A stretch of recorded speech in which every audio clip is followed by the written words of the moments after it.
In mid-September 2013, 30-year-old Leah Robinson and 24-year-old Jerry Fletcher crossed the Yellowstone Parkway checkpoint at 11:40. They had planned a short trip, but disappeared without a trace into the wilderness. Over a year later, in October 2014, hydrologists came across an abandoned shelter in the middle of the forest. Inside, they found Leah, feral, exhausted, in rags. She did not want to be rescued. She was sitting in the dark, stroking a human skull lying on her lap and whispering gently to it. You will find out what happened on the mountain ridge and why she turned her beloved into a doll in this video. The events in this story are presented as a narrative interpretation. Some elements have been altered or recreated for storytelling purposes. On September 14, 2013, when the Wyoming autumn sun was still deceptively warm, but the nights were already turning icy, a dark gray Ford Escape crossover pulled up to the northeast entrance of Yellowstone National Park. 30-year-old architect Jerry Fletcher was driving, and his girlfriend, 24-year-old graphic designer Leah Robinson, was in the passenger seat. Surveillance cameras at a checkpoint near Cook City recorded their entry at exactly 11:40. The footage shows Jerry holding out his hand with a pass to a ranger, while Leah, hiding her eyes behind sunglasses, searches for something in the glove compartment.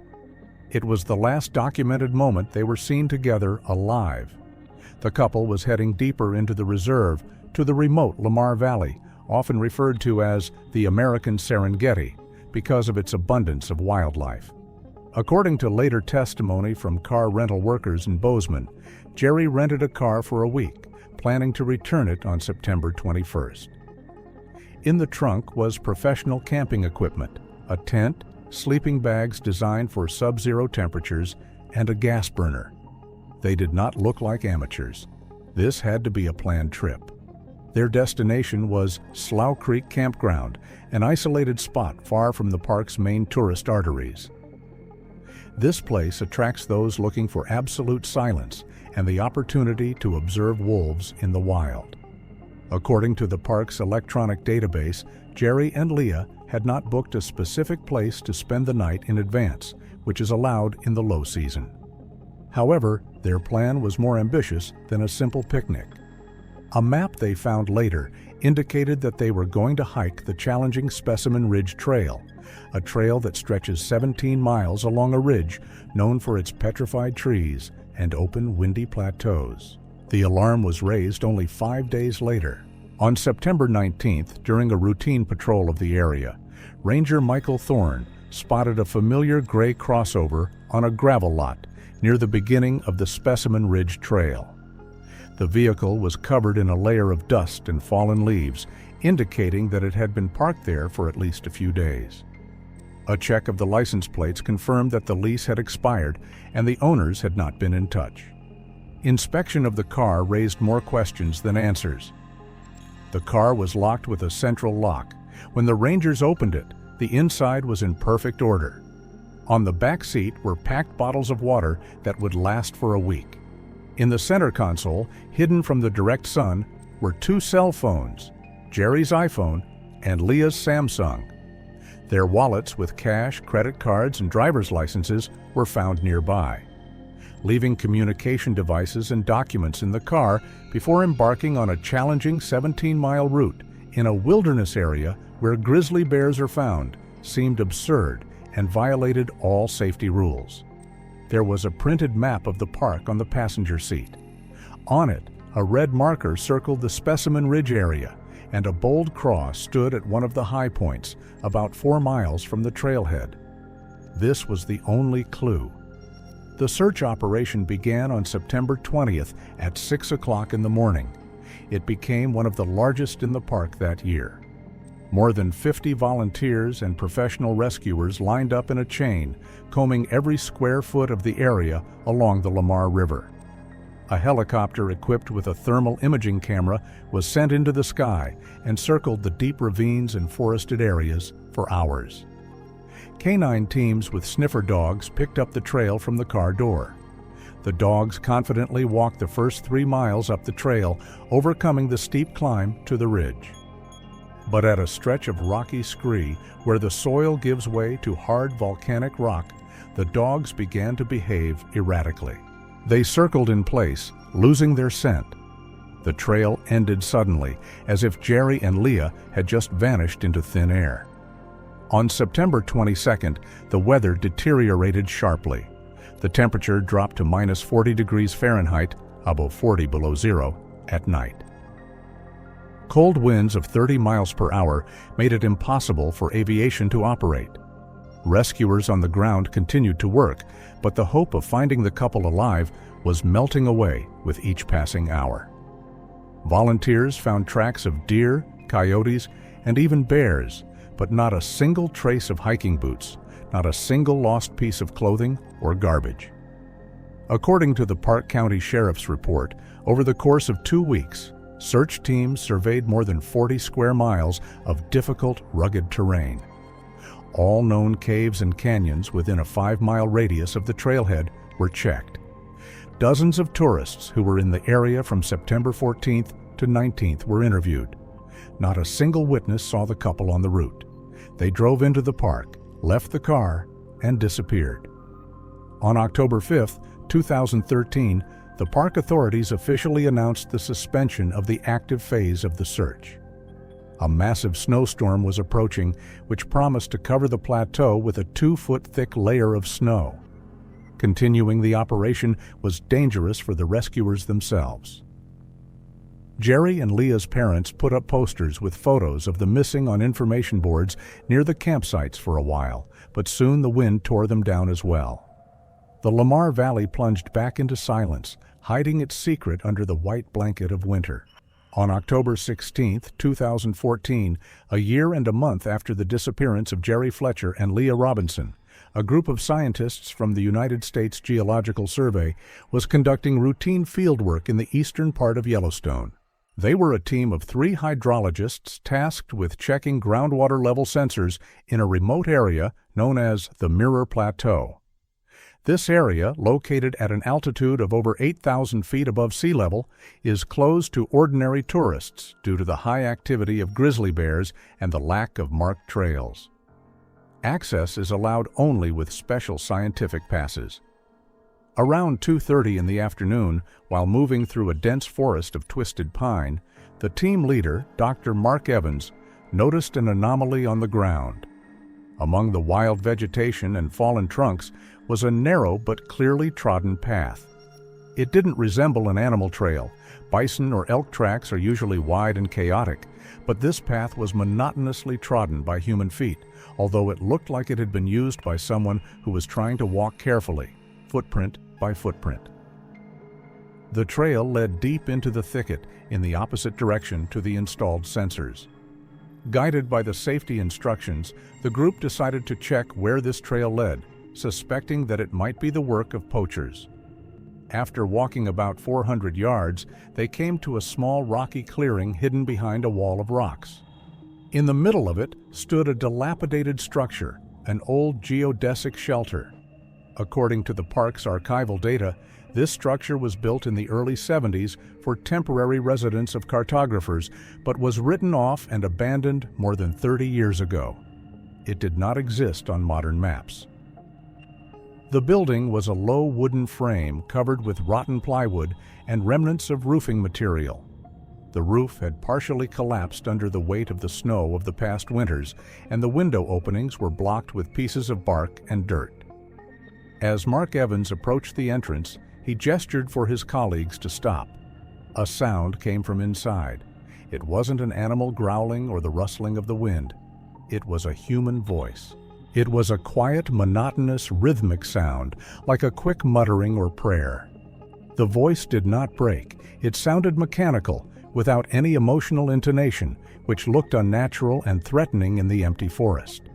One of the hydrologists turned on a powerful tactical flashlight, and the group cautiously peered inside through the warped door.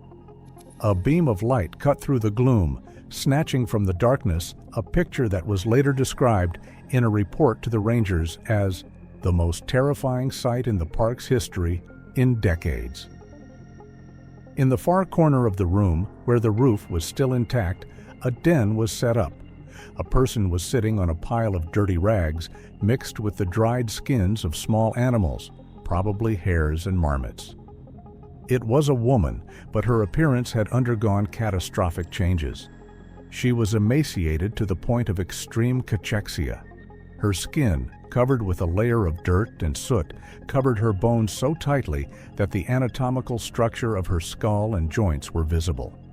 Her hair was stuck together in one giant hard tangle that resembled felt and fell over her shoulders in a dirty mass. Her clothes were torn into shreds of indeterminate color, tied together with ropes and strips of leather to keep her warm. It was Leah Robinson. However, she did not react to the bright light of the lanterns shining in her face. Her pupils were dilated, her gaze glassy and focused on one point. She was sitting with her back to the entrance, slightly turned sideways and rocking back and forth rhythmically. Her attention was focused on the object lying in her lap. It was a human skull. In contrast to the dirty surroundings and the woman herself, the bone was perfectly clean, yellowish in color, and polished to a shine. It was clear that this object had been taken care of with manic care. Leah held the skull with both hands, her fingers with long broken nails gently stroking the parietal bone and empty eye sockets. She leaned down so low that her lips almost touched the skull and continued her endless monologue. The words merged into a continuous stream of whispers, which was impossible to make out from a distance of 10 feet. From time to time, she would stop talking, lean back and let out a soft, dry laugh that sounded like a cough, and then fall back to the bone, continuing the conversation. The smell inside the shelter was heavy, a mixture of mustiness, unwashed body, and the specific smell of dried meat hanging on ropes from the ceiling. The scientists, shocked by what they saw, did not dare to go inside or call out to her. They slowly backed away, keeping the lights on, and once they were at a safe distance, used a satellite phone to make an emergency call to the park's rescue service. In the call log, recorded by the dispatcher at 2:45, Dr. Evans' voice was shaky. He reported the coordinates and added only one phrase that did not fit into the official protocol. "We found her, but she's not here anymore. She's talking to a dead man." The group remained on guard at the entrance, watching the woman from afar. During the 2 hours of waiting for the helicopter with the rangers to arrive, Leah Robinson never changed her posture or let go of her eerie discovery, continuing to whisper into the emptiness of the forest. The evacuation of Leah Robinson began on October 16, 2014, at 17 hours and 15 minutes, immediately after the arrival of the National Park Service rescue helicopter. What had been planned as a standard medical evacuation of an exhausted woman instantly turned into a chaotic and dangerous scene of struggle. According to the paramedics' reports, for the first few minutes, Leah did not react to the presence of outsiders, continuing to sway monotonously. However, the situation changed dramatically when one of the paramedics, trying to lift her onto a stretcher, tried to gently take her skull from her hands to secure the patient with seat belts. At the same second, the woman let out an inhuman, piercing scream that the helicopter pilot later compared to the sound of a wounded animal. She clung to the bone with a deadly grip, biting the medic's hands and kicking them. Her physical strength, despite the obvious muscle dystrophy, was abnormal. It was a state of effect caused by a frantic release of adrenaline. She was screaming incoherent phrases, among which the rescuers could only clearly hear, "Don't touch him, he's sleeping." For her, it was not an object, but a living being. Due to the threat of injury to both the patient and the staff, the senior medic of the group decided to apply forced sedation. Only after an intramuscular injection of a double dose of tranquilizer did Leah's muscles relax and her fingers open. The skull, wrapped in a sterile evidence bag, was placed separately. Leah, who was already in a semi-conscious state, was secured on a stretcher and lifted on board. The helicopter took off at 17 hours and 40 minutes, leaving a group of Federal Bureau of Investigation forensic scientists on the lawn who arrived on a second flight to examine the crime scene. On October 17th, at 8 o'clock in the morning, the investigative team began a detailed description and analysis of the shelter that allowed the city girl to survive the harsh Wyoming winter. The old geodesic shelter resembled a primitive man's lair from the inside, adapted to modern realities. The walls, through which the sky used to shine through, were carefully caulked with a mixture of clay, pine resin, and a thick layer of sphagnum moss. This natural insulation, laid down in several layers, created a thermos effect, keeping the heat inside the small space. Dozens of strips of jerky hung from the ceiling on improvised wire hooks. Forensics would later determine that these were the remains of squirrels, hares, and muskrats. Leah, who had been a vegetarian before she disappeared, learned to hunt and process her prey using primitive traps found here among the junk of the 70s. What was most striking, however, was the amount of industrial goods. In the far corner of the room, investigators found a real warehouse. 48 empty cans of canned beans, soup, and stew, as well as several packs of batteries, gas cylinders, and warm fleece blankets with park logos. The markings on the cans matched the batches of goods that were delivered to the stores at the Tower Fall and Canyon Village campgrounds.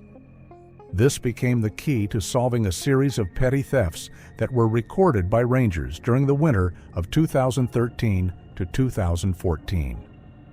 At the time, these disappearances were attributed to staff negligence or brazen raccoons. Now it has become obvious. Leah had become the park's shadow. She traveled dozens of miles at night, sneaking into warehouses and tents to steal food, and returned without leaving a trace. The analysis of her movements also explained how she did not freeze to death in January, when temperatures dropped to -30 degrees. The shelter was only half a mile from an active geothermal zone where the ground stays warm all year round. Probably on the coldest nights, she warmed herself near the steam springs, risking hydrogen sulfide poisoning, but choosing warmth over safety. The centerpiece of the interior, which silenced even the most cynical FBI agents, was the so-called altar located near the eastern wall. The large flat stone that served as a table was in perfect surgical order, in stark contrast to the dirt and chaos of the rest of the room. Here were Jerry Fletcher's personal belongings. His Casio wristwatch was lying with the dial facing up. The hands were frozen at 3:20, probably the moment when the battery died. Next to it, in a neat pile, were his clothes, a blue fleece jacket and the t-shirt he had worn on the day he disappeared. The clothes had been washed, as much as possible in the forest, and carefully darned with coarse threads pulled from another fabric. There was not a single speck of dust on the stone. This place looked not like a warehouse of a maniac's trophies, but like an imitation of a family life. The arrangement of the objects showed that Leah interacted with them on a daily basis. She arranged them, took care of them, creating the illusion that Jerry had just left for a minute and would soon return to put on this clean t-shirt. On the side of the clothes were 2 spoons and 2 bowls. One of them had dried remnants of berries in it. She continued to share meals with him even a year after his death. This discovery finally confirmed the profiler's version. For Leah Robinson, time had stopped, and in her distorted reality, she and Jerry were still living together in that cursed forest. On October 18, 2014, at 9 o'clock in the morning, a special Gallatin County coroner's transport delivered the sealed containers of evidence to the morgue in Bozeman, Montana. The contrast between the wild, dirty reality of the forest where the remains were found and the sterile cleanliness of the sectional room was stark. Under the bright light of operating lights, what remained of 30-year-old architect Jerry Fletcher was laid out on a stainless steel table. The skull removed from Leah Robinson's hands and a set of scattered skeletal bones that forensic scientists had dug from a shallow hole camouflaged by rocks 300 yards from the geodesic shelter. The identification procedure was conducted by the county's chief medical examiner, Dr. Thomas Wayne, in the presence of 2 Federal Bureau of Investigation agents. The first step was DNA testing. A bone marrow sample taken from the preserved part of the femur was compared to genetic material obtained from Jerry's toothbrush, which his parents had provided to the investigation a year earlier. The result, obtained after 48 hours, left no room for doubt. The probability of a match was 99 9/10%. It was Jerry. Officially, the status of missing was changed to dead. However, the pathologist's main task was not to identify, but to determine the cause of death. Dr. Wayne's attention was focused on the skull. Unlike the rest of the skeleton, this part of the body was abnormally well preserved, but had one fatal flaw. In the right parietal area, just above the temporal bone, the expert found a clear, deep oval-shaped dent measuring approximately 2 by 3 inches. A computed tomography scan of the skull made it possible to build a 3-dimensional model of the injury. The expert's conclusion was categorical and instantly changed the qualification of the case. The nature of the injury, a so-called depressed fracture with concentric cracks spreading like a web from the center of the impact, indicated the impact of a heavy blunt object with a small area of damage. It could not have been the result of a fall from a height or an impact with stones while sliding down a slope. When falling, the skull bones usually crack in a linear fashion or receive diffuse damage at the base. In this case, the impact was pointed, purposeful, and delivered with enormous kinetic energy. The angle of entry of the force indicated that the attacker was behind and slightly to the right of the victim. Jerry Fletcher did not see the blow coming. He did not defend himself. He was killed instantly in one powerful swing. In the cause of death column, Dr. Wayne wrote, "Craniocerebral trauma incompatible with life due to blunt force trauma, homicide." The second part of the report dealt with the condition of the bones, and it was even more gruesome than the fact of murder. The examination revealed a striking difference between the skull and other parts of the skeleton. The bones found in the pit under the stones, ribs, vertebrae, pelvic bones, had numerous traces of environmental impact. They had deep furrows from the teeth of small rodents and predators, such as coyotes or wolves, which probably pulled the body part apart in the fall of 2013. They were darkened by contact with moist soil, covered with microscopic traces of mold and plant roots. The skull looked like it was a museum piece.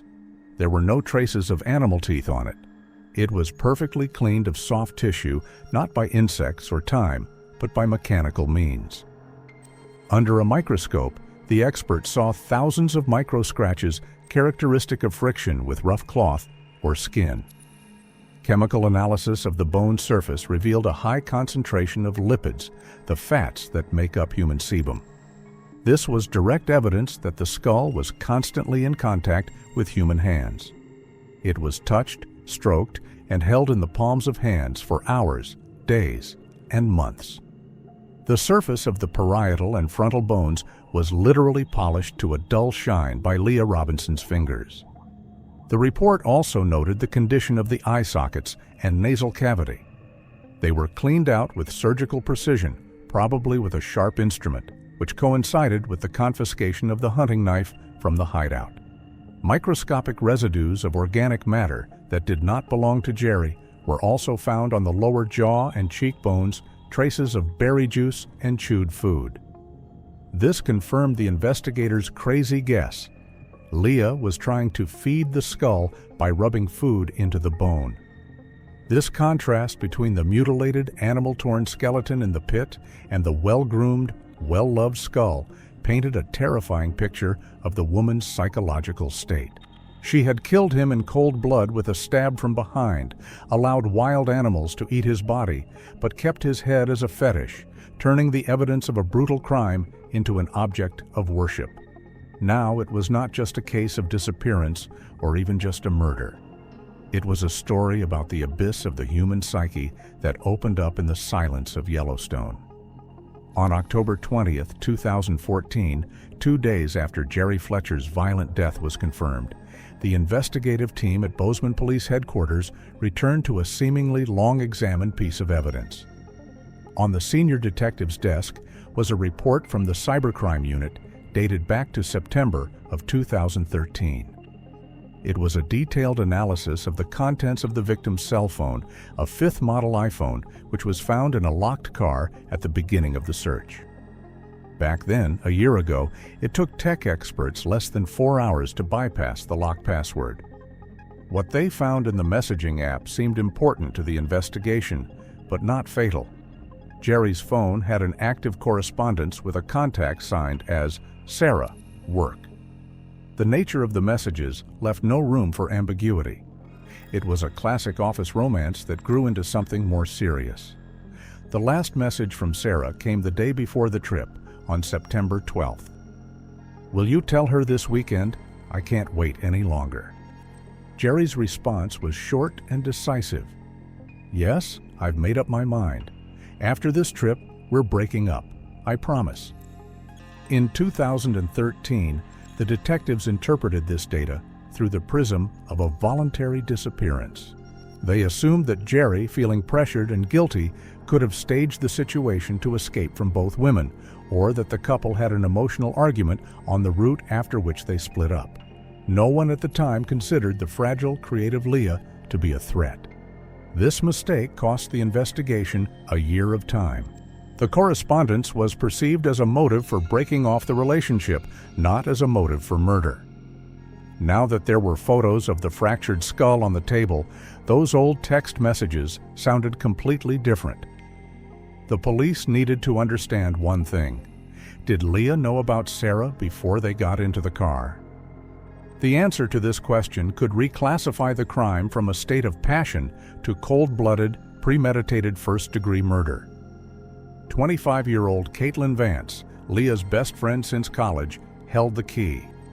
A year ago, during the first interrogation, Caitlin was crying and frightened. Her words are recorded in the protocol of 2013. They were the perfect couple. Leah adored him. They went there to celebrate their anniversary.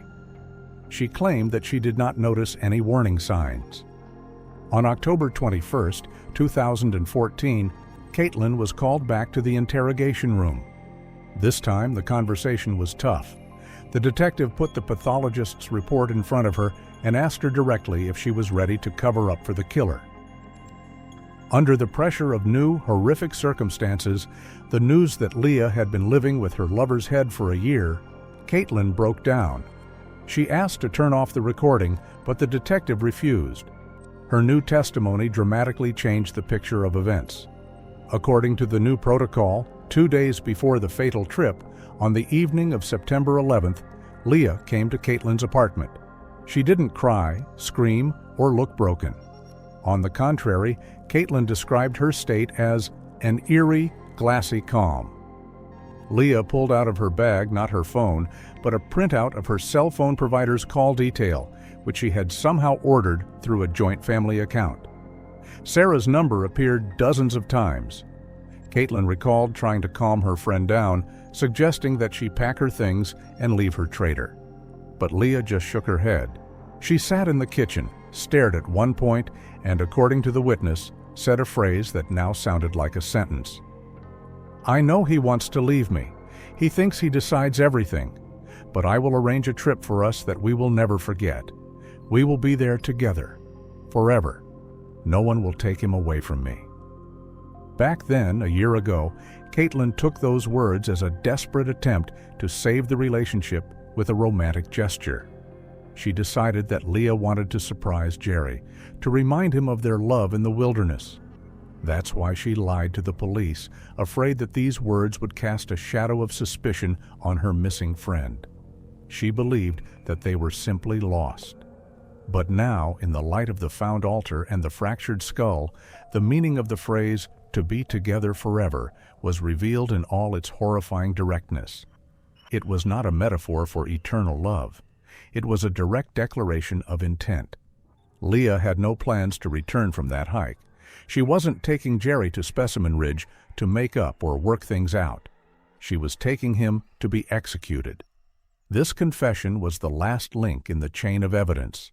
It linked the old information about the affair to the brutal murder. Leah Robinson got into her car on September 14th, already knowing that Jerry was not coming home. Her calm on the CCTV cameras at the entrance to the park was not the relaxation of a tourist, but the concentration of a predator who had lured the victim into a trap. She had planned every step, except for one, her own survival in the world of madness that gripped her after what she had done. The final reconstruction of the events that took place on September 15, 2013, became possible only thanks to the painstaking work of forensic scientists and, most importantly, the decoding of Leah Robinson's diary. This small leather-bound notebook, found in a backpack among the junk in a geodesic shelter, became the black box of this tragedy.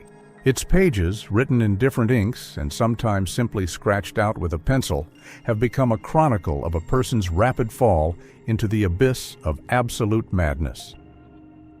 Leah's handwriting, which was neat and rounded on the first pages, changed beyond recognition by the middle of the notebook.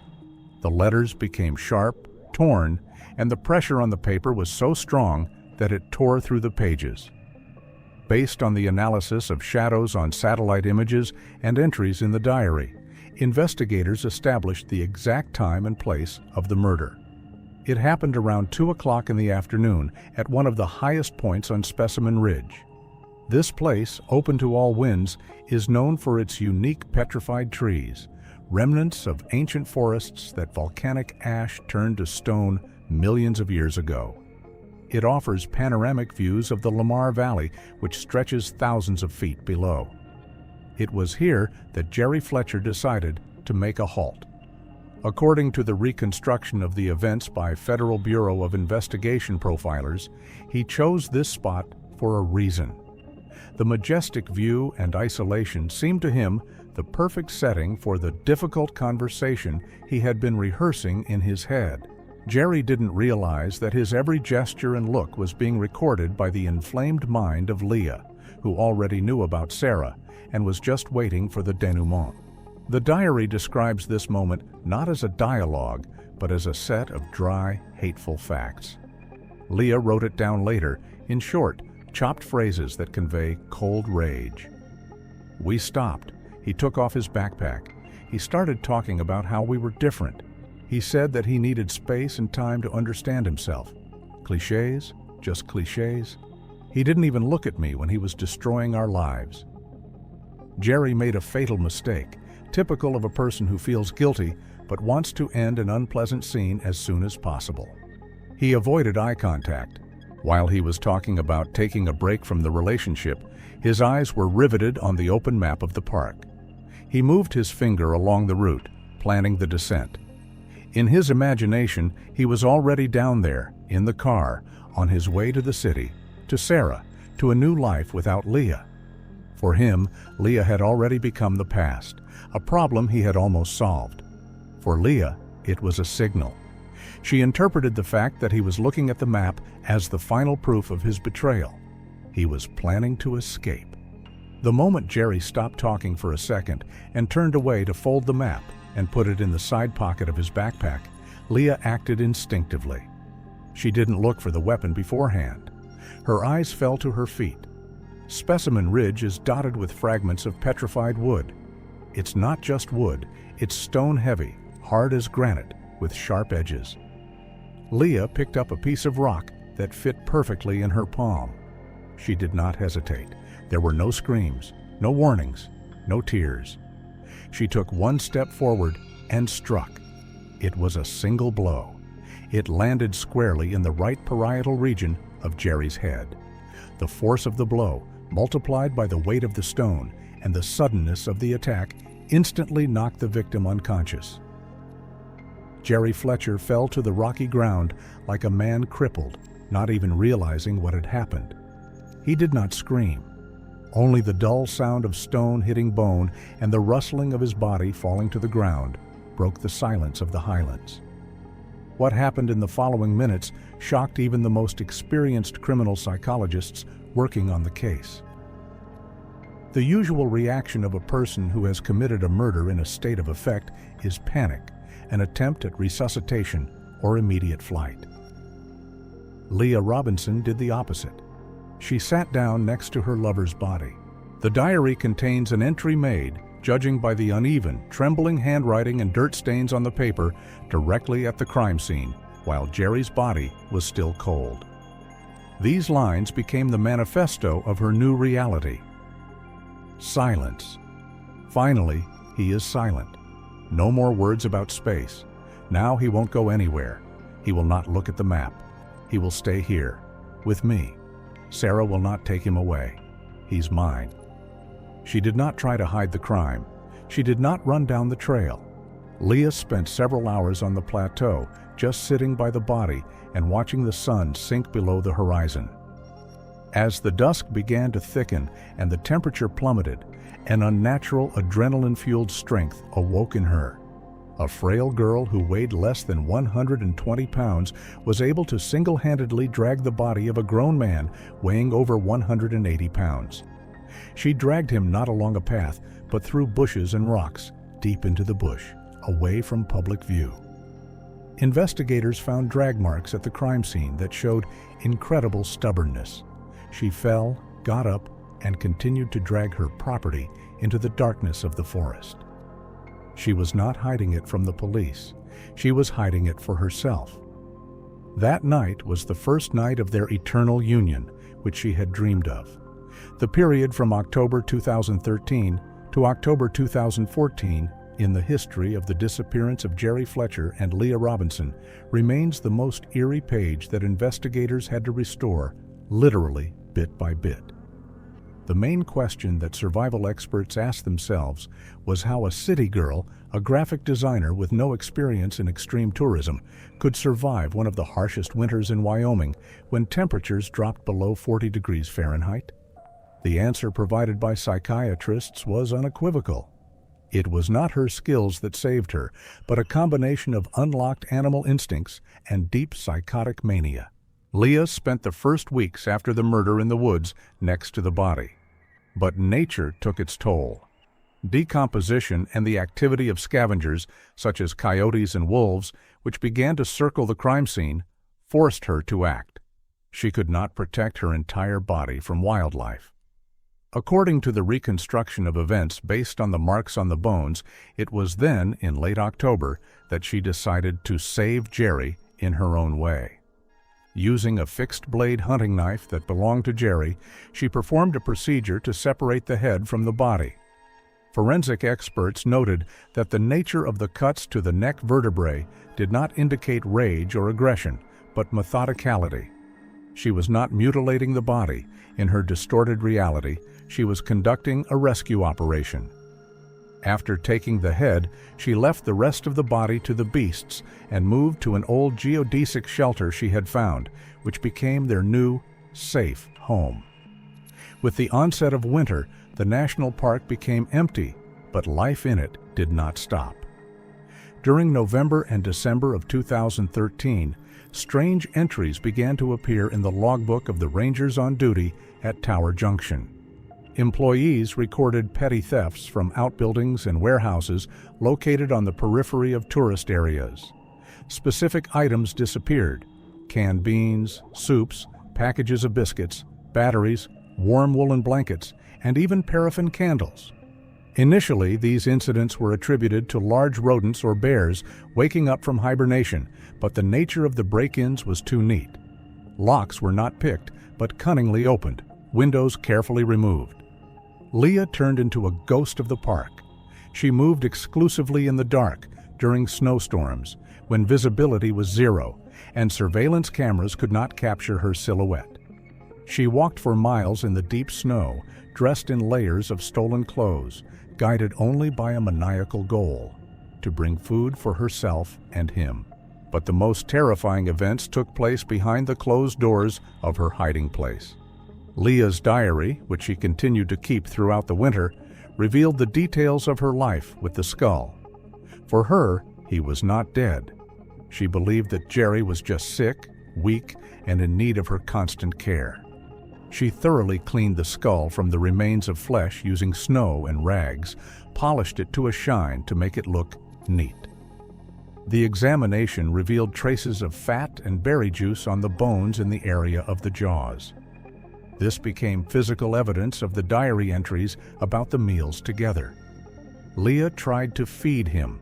She would mash berries she found under the snow or fat from stewed meat and rub this mixture into the teeth of his skull. She would sit opposite him at an improvised table with 2 bowls and conduct long monologues. In the notebook, there are notes. Tonight's dinner is beans. Jerry is not very hungry, but I persuaded him to eat. He is so pale. I have to warm him up. She read aloud to him. Since she didn't have any books, she would read the texts on the labels of cans, the ingredients of food, the instructions for batteries, turning it into a bedtime story. She believed that he was listening. Her mind had completely supplanted the fact of his death, replacing it with the illusion of Jerry's complete dependence on her. The nights were the most terrifying part of this idyll. Leah slept on a pile of skins and stolen blankets, clutching her skull tightly to her chest. She warmed the cold bone with the warmth of her own body, whispered words of love to it, convinced that she had finally achieved what she had been seeking: absolute, indivisible intimacy. In this snowy, cut-off shelter, she created the perfect version of their relationship. There was no Sarah, no work, no talk of breaking up.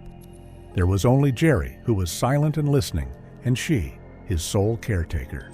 When the food supply ran out, she would go hunting again to the trash cans near the ranger stations, risking being caught or dying of cold. But every time she returned, because she knew he was waiting for her. This mania became the fuel that kept her alive in conditions where an ordinary person would have given up in a week. She did not survive for her own sake.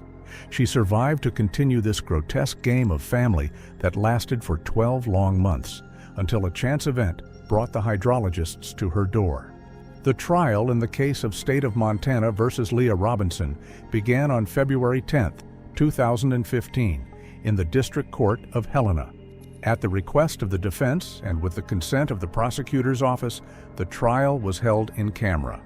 The judge explained this decision by the need to protect the defendant's medical privacy, as well as the unprecedentedly horrific details of the case, the publication of which could traumatize the families of both parties.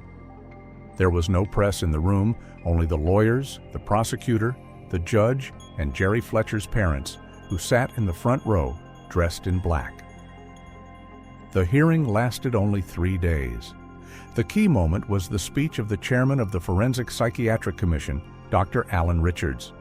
He presented the court with a 150-page report based on 4 months of observation of Leah in a medical-type detention center. The commission's conclusion was unanimous. The defendant was not sane.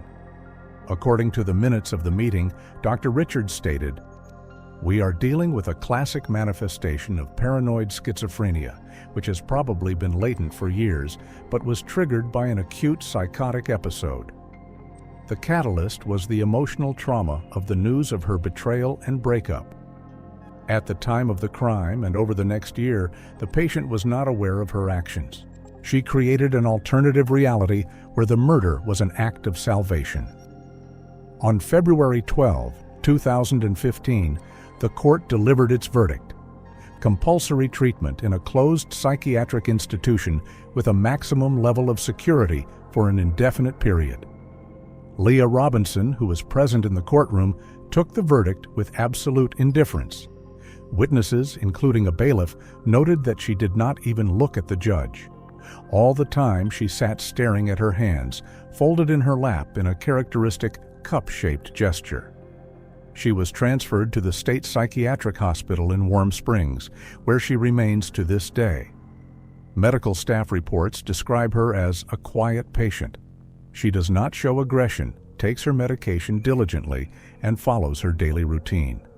However, therapy has not been able to erase that year in the forest from her memory. In their reports, the intensive care unit nurses constantly record the same behavioral anomaly. Leah spends hours sitting in a chair by the window or on her bed, holding her hands in front of her as if she were holding a rounded object weighing about 5 pounds. Her fingers are tense, the muscles in her forearms contracted, mimicking a weight that doesn't exist. She is looking into the void between her palms and continuously moving her lips. If you get closer, you can hear a soft, rhythmic whisper. She continues to talk to Jerry.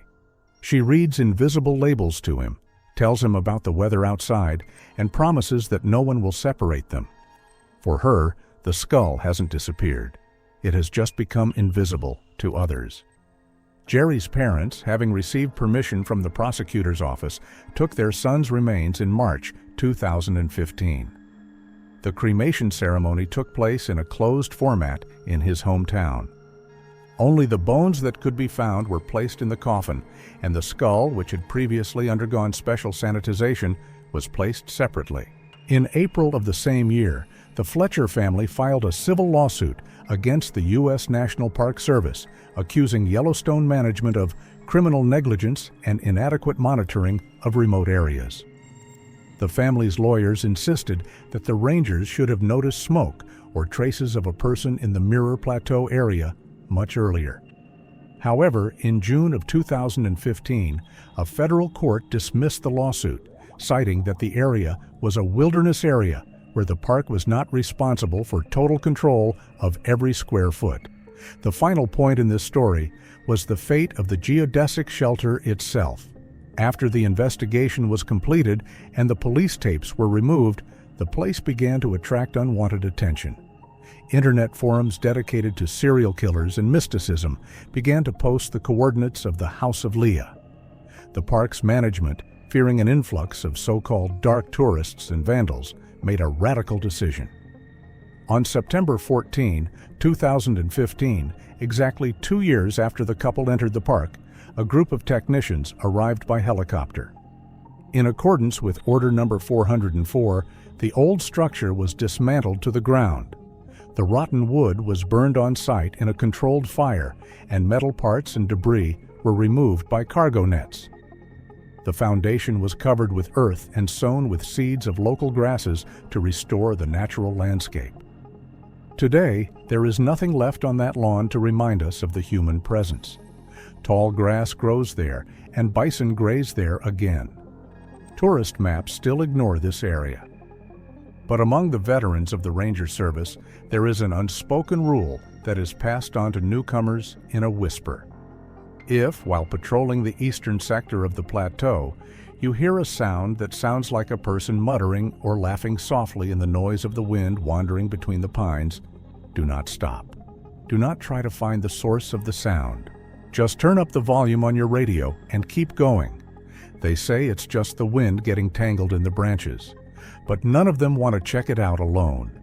The silence has returned to Yellowstone, but it will never be empty again.